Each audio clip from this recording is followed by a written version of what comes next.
Hello વિદ્યાર્થી મિત્રો, આપણે સ્ટાન્ડર્ડ 12 ચેપ્ટર નંબર 1નો સ્વાધ્યાય 1.3નો દાખલો જોઈશું. એમાં શું કીધું છે કે કે ઇન્ટુ ઈ સ્ક્વેરના છેદમાં G mass of electron mass of proton ગુણોત્તરનો પરિમાણ રહિત છે કે તેમ ચકાસો.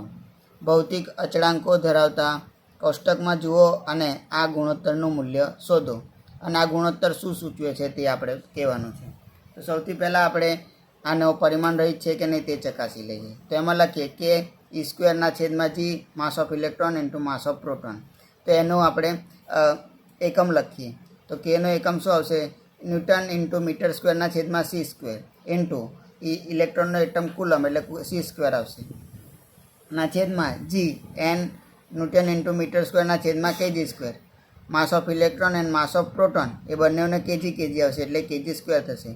અગર જો તમારે અહીંયા આગળ પરિમાણ રહિત એટલે એમ એલ ટી એની વેલ્યુ ના મૂકવી હોય અને ડાયરેક્ટ અહીંયા આગળથી કેન્સલ કરવા હોય તો જો કેજી સ્ક્વેર ઉડી જશે, સી સ્ક્વેર ઉડી જશે, એનએમ સ્ક્વેર ઉડી જશે, આખું બધું ઉડી જશે. એટલે અહીંયા આગળ શું આવશે?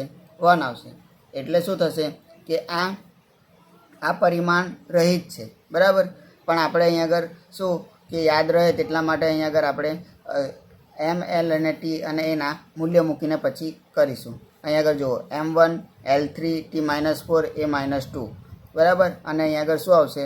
મીટર સ્ક્વેર ટી સ્ક્વેર એ સ્ક્વેર, બરાબર. કુલમનું આ છેદમાં M1 M-1 L3 T-2 અને કેજીનું શું થશે? M સ્ક્વેર થશે. એટલે અહીંયા આગળ આ બધાને ઉપર લઈ જશો એટલે અહીંયા આગળ M0 L0 T0 A0 થશે. એટલે અહીંયા આગળ શું થશે? પરિમાણ રહિત થશે, બરાબર છે. હવે આપણે અહીં આગળ જોઈએ કે ગુણોત્તરનું મૂલ્ય આપણે શોધવાનું છે. ગુણોત્તર એટલે આની વેલ્યુ બધાની મૂકી દઈએ અને જે ગુણોત્તર મળે તેનો આપણે શોધીએ. તો કે ઇન્ટુ ઈ સ્ક્વેરના છેદમાં G mass of electron into mass of proton છેદમાં કેની વેલ્યુ શું છે? Standard 9 into 10⁹. ઇલેક્ટ્રોનની વેલ્યુ શું છે? 1 ઇન્ટુ 6 ઇન્ટુ 10⁻². સ્ક્વેર છે એટલે આખાનો વર્ગ કર્યો આપણે. હવે જીની વેલ્યુ શું છે? 6 ઇન્ટુ 67 ઇન્ટુ 10⁻10 છે, બરાબર. હવે અહીંયા આગળ માસ ઓફ ઇલેક્ટ્રોનનું માસ કેટલું છે? વજન કેટલું છે એનું? 9.1 ઇન્ટુ 10⁻31. અને માસ ઓફ પ્રોટોન એનું પ્રોટોનનું માસ કેટલું છે? 1.67 ઇન્ટુ 10⁻27. આ બધાનો તમે ગુણાકાર કરો તો શું આવશે?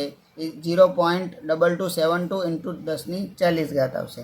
એટલે આપણે અહીંયા આગળ એક ઘાત આપણે પેલું લખીએ એટલે 2.272 ઇન્ટુ 10⁻39 આવશે.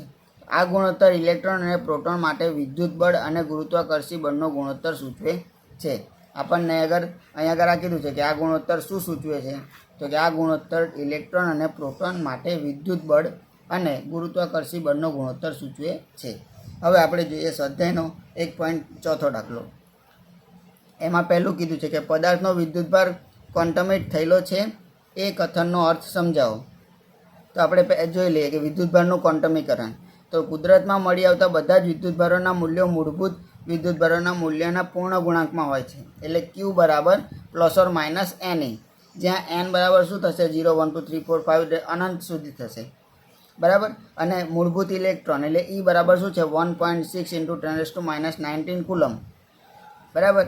એટલે આપણે અહીં આગળ કહી શકીએ કે પદાર્થનો વિદ્યુતભાર ક્વોન્ટમાઇઝ થયેલો છે. હવે આપણે બી જોઈએ કે સ્થૂળ એટલે કે મોટા માત્રામ પર વિદ્યુતભારો સાથે કામ કરતી વખતે આપણે વિદ્યુતભારોનું ક્વોન્ટમીકરણ શા માટે અવગણી શકીએ છીએ?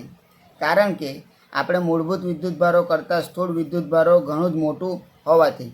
એટલે આપણો મૂળભૂત વિદ્યુતભારો શું છે? 1.6 ઇન્ટુ 10⁻19 કુલમ છે. પણ આપણે જ્યારે સ્થૂળ વિદ્યુતભારો આપણે જે વ્યવહારમાં જે વિદ્યુતભારો નો ઉપયોગ કરીએ છીએ જેમ કે ઘરમાં લાઇટ ને એ બહુ મોટું હોવાથી એની વેલ્યુ બહુ મોટી હોવાથી એટલે આપણે શું કરીએ છીએ આગળ એનું ક્વોન્ટમીકરણનું કોઈ મહત્ત્વ હોતું નથી. એટલે આપણે ક્વોન્ટમીકરણને અવગણી શકીએ છીએ, બરાબર છે. હવે આપણે મળીએ સ્વાધ્યાયનો 1.5મો દાખલો નવા વિડીયોમાં.